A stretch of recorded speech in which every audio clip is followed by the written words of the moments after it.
What is the best loophole that you've ever found? I didn't find this loophole, but my friend did. A few years back, an online store had this promotion where whoever spent the most money over a month would get free round-trip airplane tickets to anywhere in the world. My friend, who's a fucking genius, found that one thing you could buy on the site was a gift certificate. So he bought a $25 gift certificate and kept spending it on another $25 gift certificate. So he ended up spending $25 on round-trip tickets to Australia. My brother once yelled last one to jump in the pool is gay, and then jumped into the pool. However, I figured out that if I did not jump in then technically he would be the last one in the pool, and he is still gay to this day. I used to work at Papa John's to pay my way through college. There was a contest we had where, if you got someone to upsize their pizza from like a medium to a large for an extra $2, you got points towards movie tickets. A large was simply $2 extra normally anyways. Anyone that ordered a large, I simply put in a medium and upsized it. I won every fucking week. My coworkers didn't notice this obvious loophole, and it didn't cost the customer extra, so I didn't have a problem with this morally gray area. Free movie tickets every week was a huge in college. Back in 2013, Papa John's had a promo for the Super Bowl where, if you called the coin toss correctly, you would get a voucher for a free one-topping pizza. However, the only control in place was you could only enter the contest one time per email address. I created more than 60 emails, half of them calling heads, half tails. 8 free for 6 weeks. My high school had a stupid rule that banned you from attending prom if you went to a Saturday detention that semester. I got in trouble and was assigned to Saturday D hall, but my girlfriend really wanted to go to prom. I just kept skipping it, and they kept adding more until they rolled it into a day of actual suspension.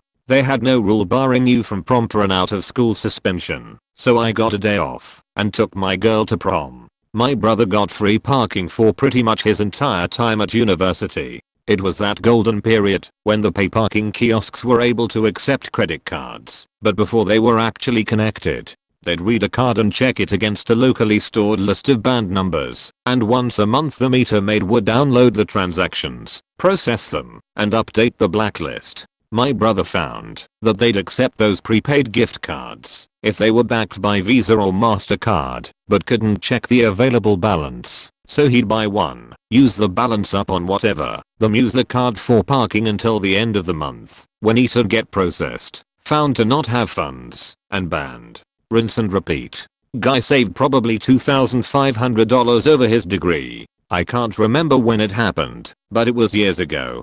I think it was Nestea or some other canned tea, but if you bought a case of tea then there was a coupon on the box for a free case, except it was on every case, so now you have case #2 and another free case coupon. All the tea could be had. When I was in high school I applied for a summer job with the county. As part of the unbiased application process, each applicant was asked to take an intelligence test. The test consisted of about 80 questions. Each question was 4 or 5 line drawings, and you had to put an X in the box next to the one that didn't belong.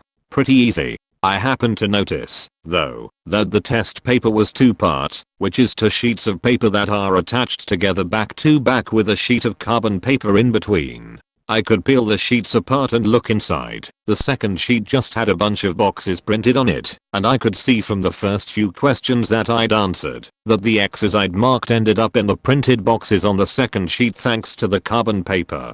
So, I did all of the questions with obvious answers, and if I was unsure, I just peeled the paper apart, noted where the box was printed on the second sheet, and made sure I got it right. Of course, I got 100%. I figure that if you can cheat on an intelligence test, you're pretty smart. There was a drink machine in college that was $0.75 for a juice. If you put $1 in it gave you 5 quarters in change. I got a juice every day for months before they finally fixed it. Michigan used to have a law that a minor could not plead guilty to a crime without a lawyer. I found this out by accident when I was 13 and used it 3 more times before I was an adult. What happens is that I as a minor would just plead guilty. They would then give me a sentencing date and let me leave. Then a week or so later I would get a letter stating that it is not legal for me to plead guilty without a lawyer and my case was dismissed or thrown out because of it. I got out of 3 minor in possession tickets that way. I was working maintenance at McDonald's when they did a Best Buy Bucks promotion. Large sodas and large fries had a scratch off that was worth at least $1 at Best Buy. I would go through the trash daily, pulling out all the discarded scratch offs. I got a free computer that year for Christmas. I also had the poor cashier at Best Buy in tears. She had to manually scan each scratch off and verify the dollar amount. My university was trying to encourage people to walk, so if we download a specific health tracker that's connected to our account, it would convert steps into points. The points would get you stuff like free coffee, mugs, discounts for stuff, and the most expensive prize, a university hoodie which costs about £30. Now, the health tracking app is pretty basic. It won't let you log your steps manually, however it does let you connect with other health apps. I found a health app that would let me add in the steps and I logged in an equivalent of 50 kilometers a day, and in a few days of logging manually, I would get myself a hoodie or two, and I didn't get caught. However, I told my friend about it, and he really perfected the method of getting more steps a day, because apparently there was a hidden physical limit to how far a person can walk in a day, but he managed to trick it by setting his height to be 1 centimeter, and because the shorter you are, the more steps you need to take to cover the same distance. In the end he claimed about 10 plus hoodies and he would just get them for anyone who asks. The uni found it suspicious, so he received an email telling that the activity had to stop unless he could provide evidence that he walked that much. Another friend had a different method. You get points just by being friends with them on the university health website. He also found that he could access a list of everyone who had an account in that website. So he made a Python script that would automatically send a request to everyone, earning him points. For a while McDonald's had a promo where, when you walked in, you could scan a quarter code and possibly get free food. However, different locations and different queueouts had different codes. I took pics of as many unique codes I could find, put them all on a handy PDF, and scanned them all using an Android device and an iOS device before lunch. I got free extra value meals regularly. In fact, I still had a couple free ones left over when they stopped the promotion. Our local Tesco accidentally had 2 offers for Terrace chocolate orange at once, so if you bought 4, or a multiple of 4, they gave you 50p.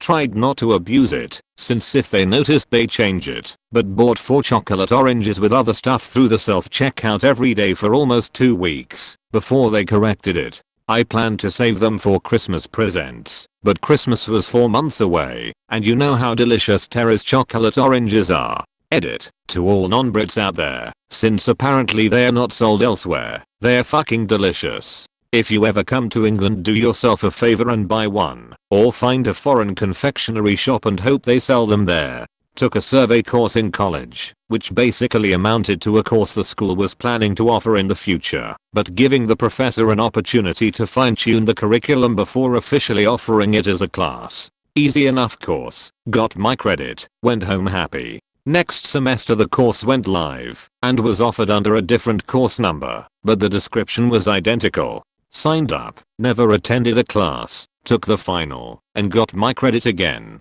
Back in the 1960s, the school district in my hometown was broken up and absorbed into the surrounding districts. Fast forward to 2003, I'm applying to colleges. I discovered that there is a scholarship fund for people living in that old district's area. The district is gone, but the scholarship still exists. I applied and got the scholarship.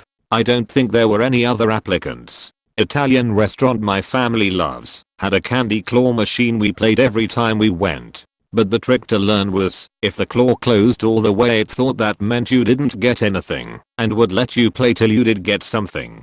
This means we would go for individual items that would fit into the claw perfectly. One sucker, one Laffy Taffy, so it would close all the way, instead of trying to get a big lot all at once. That way it wouldn't register the candy and we could keep going and going. We actually took so long, once our parents made us leave before our turn was up, and we still left with handfuls of candy. The best part? It only cost a quarter. They no longer have that machine. Free internet access during the early days of the internet.